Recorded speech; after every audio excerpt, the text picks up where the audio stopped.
మంగళగిరి వైఎస్ఆర్సీపీ నియోజకవర్గ కార్యాలయంలో వైఎస్ఆర్సీపీ ఫీజు పోరు కార్యక్రమం పోస్టర్ ఆవిష్కరించారు. ఈ కార్యక్రమంలో ఎమ్మెల్సీ మురుగు హనుమంతరావు, పార్టీ నియోజకవర్గ ఇన్ఛార్జ్ దొంతిరెడ్డి వేమారెడ్డి, నాయకులు ఈదులముడి డేవిడ్, పచ్చల రత్నకుమారి తదితరులు పాల్గొన్నారు.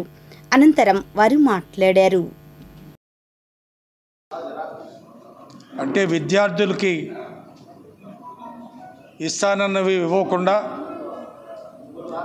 ఎగనాం పెట్టే పరిస్థితుల్లో వైఎస్ఆర్ కాంగ్రెస్ పార్టీ నిరసనగా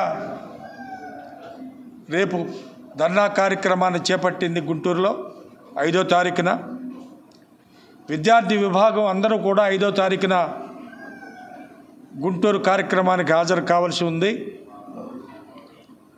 ముఖ్యంగా నాడు నేడు ద్వారా స్కూళ్ళకి ఎన్ని చేసామో మనం ఇవాళ ఏ విధంగా పెట్టారో వీళ్ళు ఒక్కసారి జనం చూస్తే అర్థమవుతుంది. అలాగే అమ్మఒడికి ప్రతి తల్లికి కూడా డబ్బులు ఇవ్వడం జరిగింది. అది ఇంట్లో ఎంతమంది ఉంటే అంతమందికి ఇస్తాను, మీరు కనండి అని చెప్పారు. మళ్ళీ పైగా ఆయన ఎక్కువ మందిని కనమని కూడా చెబుతున్నాడు. అది లేదు. మరీ ముఖ్యంగా ఫీజు రియంబర్స్మెంట్ కాలేజీలో చదువుకున్న పిల్లలకి ఫీజు రియంబర్స్ చేయకపోతే వాళ్ళని బయటికి పంపిస్తున్నారు. చాలా గొడవలు జరుగుతున్నాయి. వీటన్నిటి మీద కూడా మేము మా నిరసనను వ్యక్తం చేస్తున్నాం. మొత్తం 3,900 కోట్ల పెండింగ్ ఉంది మీరు ఇవ్వాల్సినవి. మీరు చెప్తున్నారు అంతకుముందు సంవత్సరంలో ప్రతిసారి కూడా ప్రభుత్వం మారినప్పుడు అంతకుముందు గవర్నమెంట్లో ఉన్నది వచ్చిన గవర్నమెంట్ ఇవ్వటం ఆనవాయితీ. మీరు దిగినప్పుడు కూడా మేము ఫీజు రియంబర్స్మెంట్ ఇచ్చింది మా గవర్నమెంటు, అట్లాగే మీరు కూడా ఇవ్వాలి.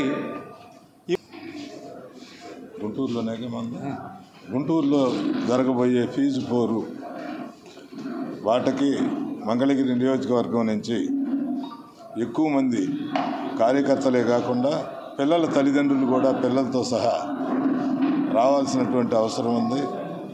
వైఎస్ఆర్ కాంగ్రెస్ పార్టీ ప్రతి పిల్లలకి కూడా 3,900 కోట్లు ప్రభుత్వం బకాయిలు చెల్లించాలని చెప్పి కలెక్టర్ గారికి మెమోరాండం ఇచ్చేటటువంటి కార్యక్రమం ఇది.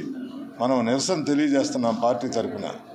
ఎందుకంటే పిల్లలు అనేక మంది ఫీజులు కట్టకుండా కాలేజీల్లో ఇబ్బందులకు గురవుతున్నారు కాబట్టి పార్టీ గ్రహించింది. ప్రభుత్వాన్ని డిమాండ్ చేస్తున్నాం, మేము కలెక్టర్లకి రిప్రజెంటేషన్ ఇచ్చినంత మాత్రాన వాళ్ళ ఫీజులు కట్టినట్టు కాదు. ప్రభుత్వం ఆలోచించి ఈ చదువుకునేటటువంటి పిల్లల ప్రయోజనాలను కూడా ఆలోచించాల్సినటువంటి బాధ్యత ప్రభుత్వం మీద ఉంది. ఖచ్చితంగా కూటమి ప్రభుత్వం ఈ యొక్క నిరసనని అర్థం చేసుకొని ఫీజులన్నీ కూడా వీలైనంత తొందరలో చెల్లించాలని చెప్పి మేము పార్టీ తరఫున విజ్ఞప్తి చేస్తాం.